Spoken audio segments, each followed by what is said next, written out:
All right, today we are jumping into one of the most explosive and, honestly, most important political movements in all of American history. We're talking about the Great Populist Uprising. This was a knockdown, drag-out fight that pitted everyday farmers and workers against the absolute titans of industry and finance. It was a conflict that almost ripped the country in two. And you know what? It completely changed the political game forever. So here's the thing. We're not going to start at the beginning. Nope. We are jumping right into the middle of the storm, right to the dramatic climax, election night, November 1896. Just picture this scene. We're in an elite club in Chicago. The richest men in America, industrialists, bankers, are literally celebrating.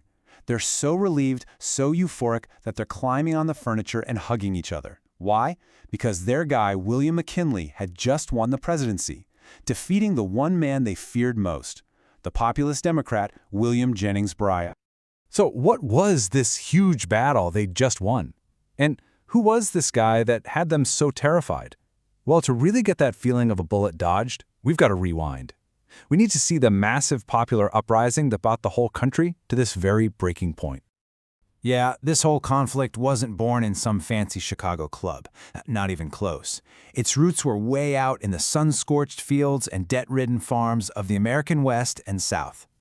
And this slide, wow, it really shows you the massive gap between the dream and the reality. On one hand, you have this all-American ideal, right? The independent farmer, the backbone of the nation. But the reality, it was a nightmare. They were totally dependent on loans, crop prices were plummeting, and the railroads were charging insane fees just to ship their goods. They were trapped in a cycle of debt.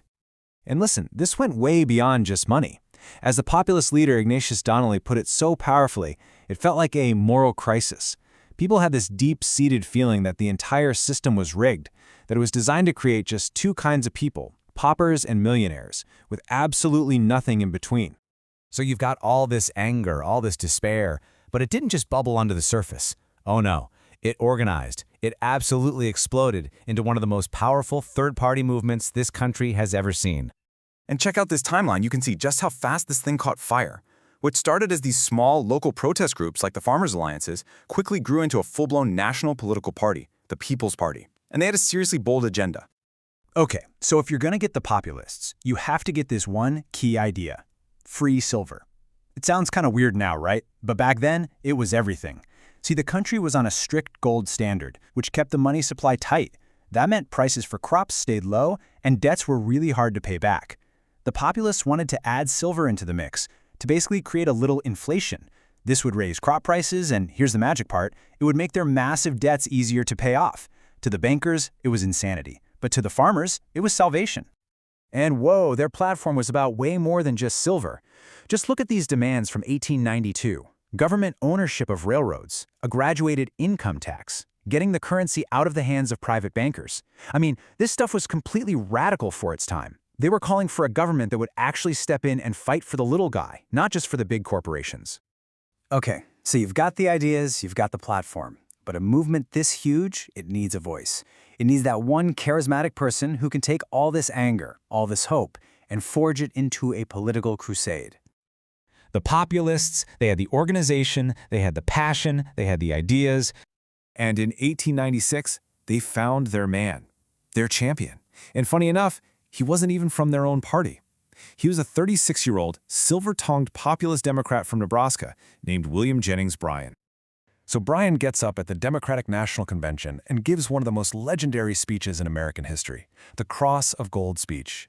He roared against the gold standard, and he ended with this unforgettable line: "You shall not crucify mankind upon a cross of gold." It was electric. He completely captured the Democratic nomination and basically merged the populist cause with the Democratic Party. He turned the election into a holy war between the common folk and the moneyed elite of the East.